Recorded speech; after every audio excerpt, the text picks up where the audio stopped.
Hey, Caitlin. Hi. How's your retaining wall? It's coming along. I'm very excited about it. It's dumb to talk about a retaining wall being super cool, but I think from the videos you sent yesterday, it's going to be I'm super so cool when excited. it's done. I'm very excited. Well, And the contractors have been really lovely. So if anybody needs a landscaper in the greater Siouxland area, got it for you. That's awesome. Kai Brothers. We love They've been to just like prefer. so pleasant to work with and really like enthusiastic about the project. So But it's probably they're so used to like, we're going to do a cinder block retaining wall or a poured concrete retaining wall. And yours is like, no, we want some unique, interesting stone. It's like this, it's gorgeous limestone, like fresh from the quarry. And aren't you doing a little bench or seating area or something? So we're going to do like a little, because it's terraced. So we're going to do like a little seating area, kind of first landing terrace area. I can't wait. All right, but we're not here for retaining. No, but it will be a really nice place to drink a Lychee Rosé. Lychee Rosé, which is our drink today. I still don't know how I feel about this one. I'll have to try it maybe, though it seems a little bit like cray-cray. Yeah. But yeah, so we're going to talk about a Lychee Rosé, but we're also going to talk about how Shopify and HubSpot work together. They can talk to each other, yeah. Yeah, so we're a Shopify partner, oddly enough. We manage a few stores there, including our 71 shirts that you heard Casey, the intern, talk about. Our very own. Back to school now. And we're also a HubSpot Platinum partner, as I'm sure we've just beaten to death over the last the episodes. But we'll talk a little bit about how they work together. It's a big deal, okay? No, it really is. Like, if you do e-commerce and want to level your game up, stay tuned. Because what you can do with the combo of the two is like so awesome. Yeah, absolutely. All right, so we'll nerd out about that after we talk about this Lychee Rosé. What the hell is this, Caitlin? Well, it is a cocktail that is rumored to be approved by Taylor Swift, so obviously I love it. Okay. It's also featured on the Rare and Extravagant menu at Spago in Beverly Hills. I've actually been there, believe it or not. Back when I believe in Southern California. 100%. It was created by bar director Adam George. I'm sure it's George, but it's fun to say George. Adam George Fournier, and combines tequila, lychee cordial, manzanilla sherry, St-Germain, and lime juice for those sweet, tart, salty flavors. Yeah, and it's a unique blend of flavors and apparently stunning presentation in a rose-shaped glass. Oh. Really captivated Ms. Swift. I have seen the rose-shaped glass is like iconic. Like it's just so wild when you start to get into those funny shapes of glasses. But I do love. That would be broken in a matter of moments at my house. Oh yeah, and we would have to do them out of plastic to take them out to the pool at my house. But inside we could have them. They're very pretty, but wildly, it just impractical. There's the word. I haven't seen the cover art for this episode, but I'm wondering if Megan actually created the art with the rose shape. If not, we're probably going to have it. Yeah, wouldn't that be fun? Really cool. If not, Zach can find a picture of one from Spago, I'm sure, and pop it into the episode notes. So is the Reposado Tequila Rosa? All right, so there's Tequila Rose, which is that liquory, creamy drink. I don't think that's what this is, though. It can't be. I can't see Taylor Swift endorsing that. No, it's just pink tequila. Don Julio, Casa Como. There's a couple of like pink ones. It's not that. That was it's not creamy. Okay, thank God. The bottle of this one, Tequila Komos, is pretty. Right? So is the Asombroso. Yeah, tequila bottles tend to be really pretty though. Like we have a bunch in the office that a former client we do brought have to so us. many bottles of tequila. I think it was as an apology for a lot of things, but yeah, okay. So how do you make this thing? It Let's looks make complicated. So you need 1.5 ounces of tequila, that aforementioned Reposado Rosa. Tequila Komos is the brand that we suggest. 3/4 ounce salted lychee cordial. Get to that recipe just a moment. 1/2 ounce of manzanilla sherry. 1/2 ounce of elderflower liqueur like St-Germain. 1/2 ounce of lime juice freshly squeezed. And optional flower petals for garnish.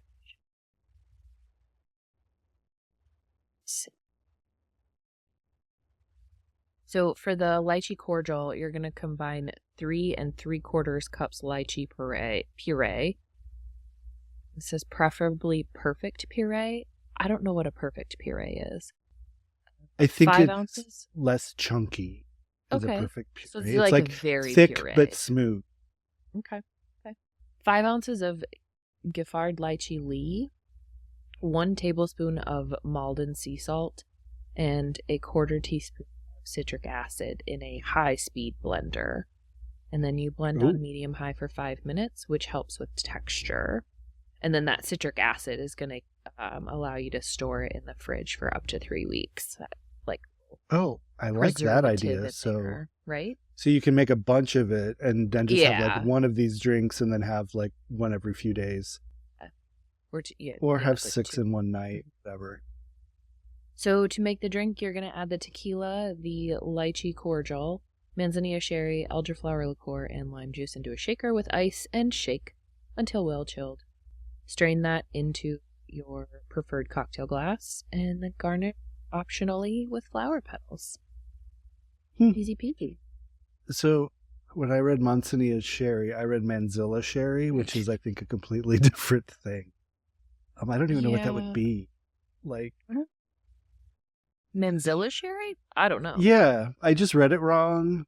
I know there's a waxing thing called a manzillion, so. Oh, ouch. No, thank you. Yeah. Mm-hmm. Well, you don't have the parts for a manzillion, so you're okay. But I don't want even the bladey.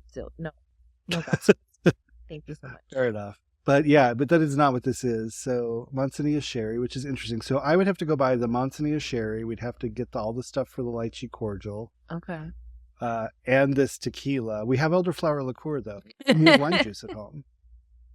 Yeah, this manzanilla sherry, it says it comes only from the village of Sanlúcar de Rameda, which is in the Sherry Triangle.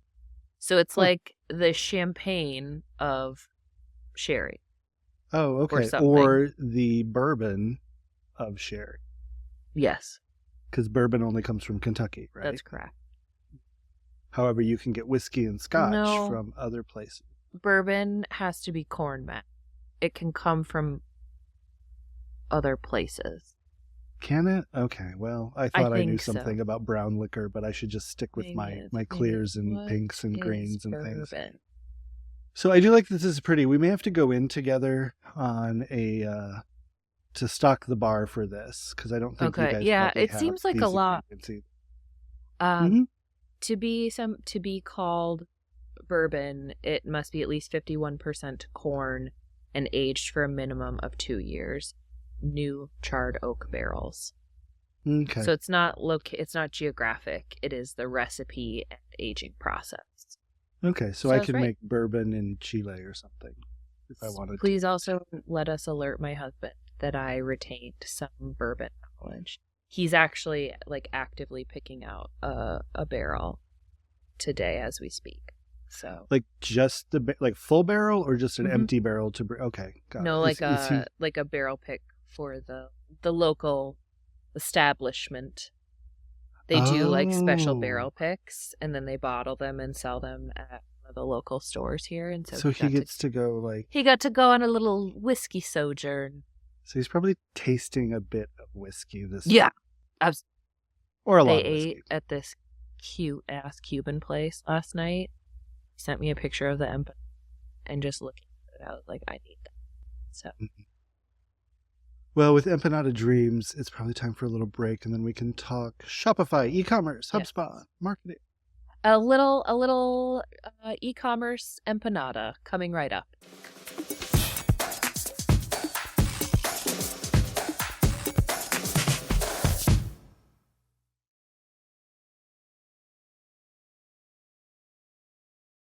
All right. Yeah. Let's vamp, Caitlin. Let's vamp about Shopify and HubSpot. Shopify. Is that the kind of vamping you were looking for? I mean, maybe. So there are other e-commerce integrations, like there's some WooCommerce stuff. There's a BigCommerce one. There's like Square, not Squarespace, but Square, like Square Up. But the Shopify one is unique. One, the integration that I like is the one that's built by HubSpot. Yes. So that's always a good clue, as we've talked about before, I believe. If it's built by HubSpot, HubSpot will help you support it. If it is not built by HubSpot, they will say, good luck, go to whoever built this. Mm-hmm. But the power of the two, so for me, Shopify is best in class getting an e-commerce store up and running. And it blows my mind like how many big e-commerce companies use Shopify. Blows my mind when I see that. And tons of small like companies do too, which is great. I feel like Shopify, and this is like fairly well known in the e-com space, but I feel like Shopify just exploded during COVID when so many people, and then they got really good. Like the Shopify interface now is like recognizable when you go to checkout. It's like every like small to medium retailer, it seems like, is using that form. We call them SMediums. Right. SMBs. But schmedium is, I don't like, it feels yucky in my... Yeah, and I think they also learned that like, a lot of people need to buy online, pick up things like booze, which didn't used to be a thing, where your local bar would need their POS system integrated with a buy online, pick up. And they've also launched a huge B2B kind of, a huge B2B offering as well. But yeah, I would agree. They went from like sort of number one to like light years ahead of everybody else. Yeah. And having set up a couple of stores, it's not always super easy to do it, but it is easier at Shopify than anywhere else. I think the thing that always gets me, and this is more on the Shopify side, but if I can't like search and filter your inventory in an effective way, I'm speaking like specifically like clothing retail, because I have a very specific type of thing that I'm usually looking for. Like I don't just browse to browse. It's like I'm looking for an event thing or like a specific feeling. I want to be able to like sort by size and color and what's actually available. And I think Shopify does that. Yep, all the modern Shopify themes will do that. The store owner has to enable it and can choose like how crazy it is or how limited. Like things like color, size, price, those are all like important. But you can filter by like, if they enable it, by pair. You can create custom fields that get filtered. It's really, really fantastic. And I agree with you. Because like the thing, and I know Casey talked about this a little bit, is like it can get overwhelming. Like our store has 71 shirts. Quite literally, there are 71 different designs there. Each one has, I think, 14 colors. Okay, now my choices, and they're 5 sizes. I'm crazy. But if I can start with my size, because that's not changing without a miracle or a lot of effort, and let's just be clear, there's not a lot of effort over here on changing that. That's a fixed. But then I can be like, okay, but I also want to see everything in blue, green, and purple. I don't want to see any other colors because I don't like those other colors. And then I can, continue to filter down and get to what I want, so I don't get so overwhelmed, which is really nice. And that's exactly, I think the other thing that helps me with is like, I will find something that I like, and then it's not actually available for me, which is maybe the most frustrating thing in an e-commerce retail experience. Like, Don't show it to me if it's not a choice. The default filter on Shopify has a toggle for all items, like show out of stock, don't show out of stock. Don't show me stuff that's out of stock.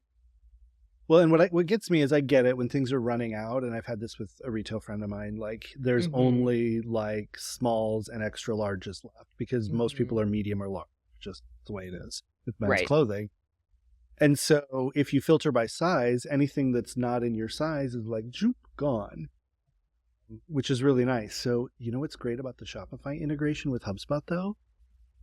Those pieces will sync over to the products on Shopify, and they will sync to your order, so you can create a list of people who purchased size large, people who purchased blue things, people who purchased long dresses, short dresses.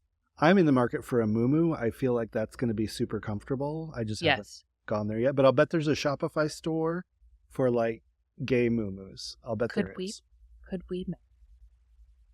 This is now a new goal for me. I want to match you. Okay, so we're going to get rainbow muumuus. How about that? All right, I'll look.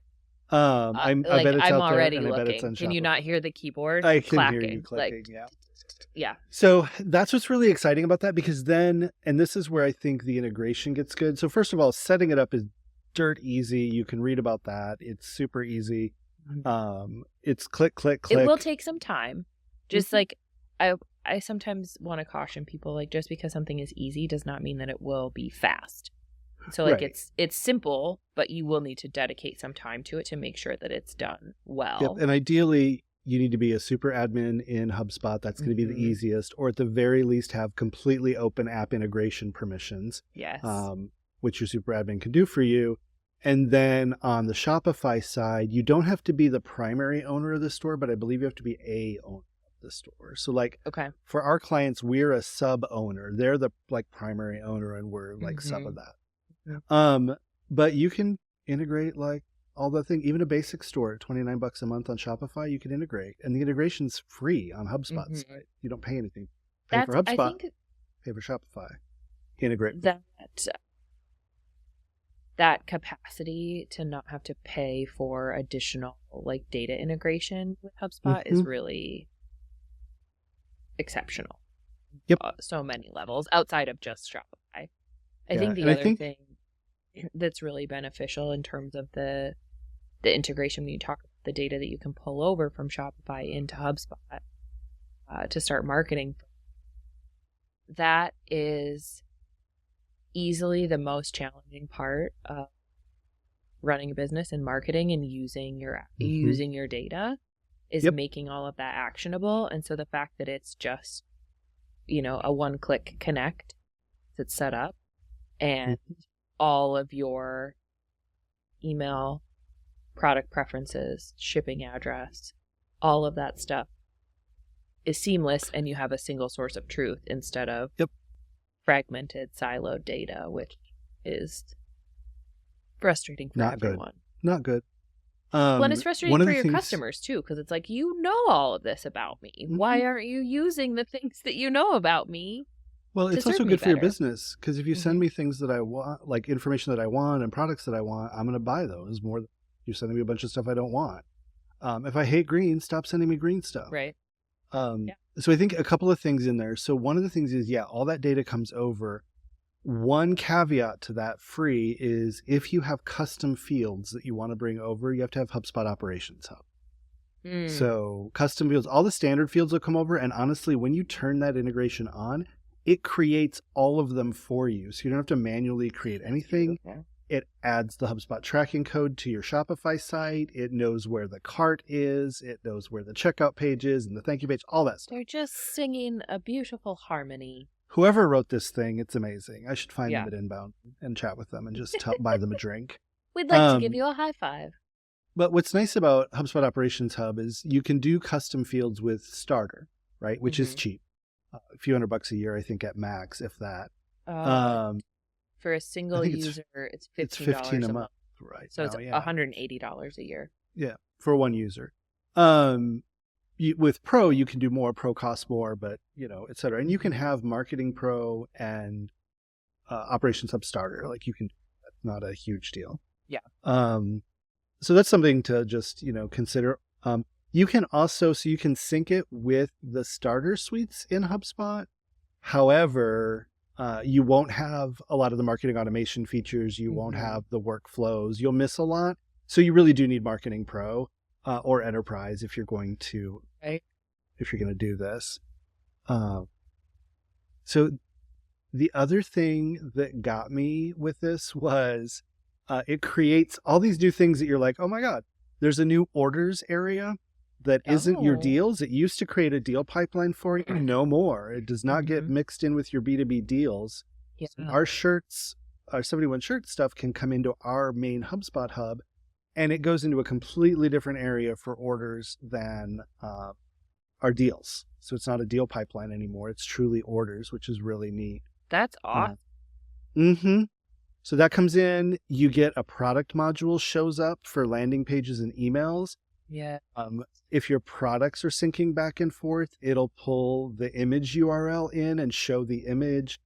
Oh, it pulls in all of the details. Yeah. It's like you're creating the email inside of Shopify, even though you're in HubSpot. That's beautiful. It's really neat. And I think the biggest thing that I noticed with it is working with a friend of mine on his Shopify store. Like they have workflows, right? They're called something else, but they're like workflows. I think they're called flows is all. They are really hard to work with.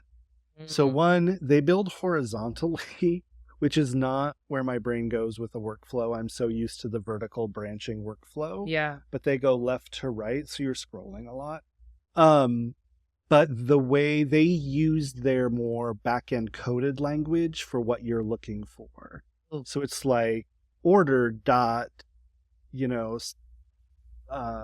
size dot whatever, or order dot feature dot size. Yeah. It's very weird, and finding what I needed even simply was fairly difficult. But if you sync it over to HubSpot with Marketing Pro, HubSpot is designed to use normal language on how you do things. So you find people who put something in the cart but did not check out, and then you send them this email. Where when I tried to do that, and I got it built in Shopify, hurt my brain more than I wanted it to. And so Shopify, take note, like you could make this a lot easier. It could be better. Well, I also didn't find like the abandoned cart one. They do a simple one where it's just like, you abandon your cart, they send you an email and you're done. And that's like, well, no, that's not a best practice. I send you an email like shortly after you abandon the cart. I send you one like a day later. 5% coupon. Right. Yeah. And then if you still don't do anything, I might wait a couple days and say, oh my God, we're going to have to put this back in inventory. Yep. It's so sad you didn't take it home. Whatever. Like usually there's 3 of those. But then there's also like, I got into like this guy, he wanted to be, and I get it. If they bought it on sale, skip the discount. Go straight to the second one. Don't give them a discount to recover their cart. If it was a sale item, a sale priced item. Yeah. I'm like, okay, I get that because it's already 20% off. So you don't want to give them an extra 10 or 15 or whatever it is. But finding the if then inside Shopify it hurt me. It did. I'm going to have to go to therapy for it. Probably. Just for that. But building that stuff in HubSpot like is so cool. So much easier. You didn't even you were like, I'm going to have to go to therapy for that. And I was like, just for that? And you didn't even take the bait. I'm not. No, I'm good. I don't need I'm cured. Everybody needs therapy all the time, constantly. That's correct. So Therapists Association of America, if you want to sponsor the podcast, let us know. We can help market your services. You know who really needs help marketing services is like therapy training schools, because we need more mental health practitioners. Oh, interesting. I didn't even know those existed. I mean, I'm certain it's just like colleges and like. Don't you get like a social work degree? Yeah, you can do like an LISW, I think. Or you know who like doesn't need a therapist is people who use Shopify and HubSpot together. Well, it's not for that specific thing. They might have they may need therapy for other things. But what's really fun. This is not medical advice. No. Oh God, no. Anybody who thinks it is should probably just stop listening now. Don't. We give strong cocktail advice. We do not give medical advice. Cocktails are also not medical. No. How you choose to use them is up to you, but no. Right. You also get new workflows. So there's workflows for order-based workflows and cart-based workflows that you can build. It used to actually have like a one-click create a simple abandoned cart. The new one, it doesn't do that anymore. But you can very easily create it. And you've got all those objects, like you got all these e-commerce objects. It's super cool. But that sounds amazing. Get yourself a single source of truth and stop messing around. And also, if you need help with Shopify or with HubSpot, we can help. Oh yeah, we love that. I think the other thing, you said single source of truth, and it gets me to the last point. Reporting. Oh, yes. One place. Connect your ads, connect your social, your emails, your Shopify, your orders. Then if you can go like straight from ad click to cart to order to project, like products preferred, holy smokes. What a beautiful, you can go from abandoned cart to retargeting campaign on Meta or Google. You can also take people who've purchased out of your campaigns. If you've got a top of funnel campaign, you can automatically move them into a more nurture or more like upsell campaign. Like, here's an accessory. Oh, and I was shocked. It also totals how much you bought. Like your lifetime value gets totaled in HubSpot. All your carts get added up. And so you can find people who are your big spenders. You can find people who are your cheap spenders. Yeah. So my favorite, don't put your big spenders in your deal emails. They'll pay full price. Yeah. If you're a full price shopper, you don't need a discount. Sorry, guys. I'm really sorry. And if they're a discounted shopper, you can, obviously they'll buy it at a discount, but you can try to push something and maybe get them to be a full price shop. That's hard though. But that's my favorite is like, sometimes you do like, everybody loves a discount, but sometimes you're giving money away. There are things we're willing to pay full price for. Yeah. And just let them pay full price. It's fine. But data, right? That's what you said in the beginning. It's all about having your data. And it's all about having it in a place where you can work with it and use it. That it's actually, and clean. Oh my God. Oh, that data. Stuff really charges me up. This like knowledge. It's knowledge. Dirty data done dirt cheap. Yeah. Yeah, it's gross. Yeah, I want to do more Shopify. I don't want to start any more stores. If we've got one store, that's enough. One is and in between each interns, we have to sort of like, it's still, people are still buying shirts. Somebody bought a shirt. Really? Yesterday. Yeah. Oh yeah. I think the Facebook ads are still running on maintenance, and it's still connected to Google as well, Google Marketplace. Well. And honestly, the shirts are really cute. Like, I love them. They're great. They're also very soft. That's what I like. They are. They are. The heather ones are even softer than the regular. If you get one that's a heather one. Be next time a freebie. Yeah. You can work that out. We get 3 discounted ones a month. All right, I think we did it. I think it's a no-brainer if you're doing any sort of e-commerce, retail. You need Shopify, HubSpot, you need us. And we'll make it happen. Yep, yeah, and even if you're thinking about like, oh God, like I'm terrified about moving my store from another platform into Shopify. 1, there are some migration tools. 2, I haven't tried this, but what I was curious about is like, could you connect a WooCommerce store to HubSpot, disconnect WooCommerce, do a 2-way sync to Shopify, and will it actually push stuff over? I don't think it'll work, but your orders could come through that way. Your contacts can come through that way. But sometimes rebuilding your product from the ground up is go. I don't know. I always like look at it's always an opportunity. Like you could use it to clean up and restructure and make sure you're filtering and all of that stuff, like your tags and your filters and stuff. It's the same as like a website migration with blogs and old content, just like use it as an opportunity to clean some stuff up. 100%. Opportunity abounds. Yeah. Let's do it. All right. Well, as always, thank you for listening. You can find our agency at Antidote_71. And if you have a question you'd like to send our way, you can head to ctapodcast.live to send us a message. Even better, I'm going to keep saying it, leave us a voicemail on our hotline at 402-718-5971, and your question might get into future.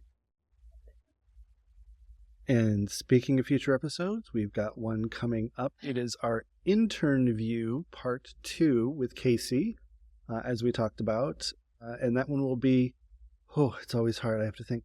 The Arnold Palmer will be the drink on that one. Arnold Palmer will be the drink.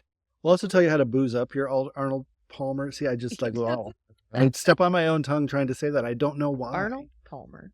Casey says it's super easy.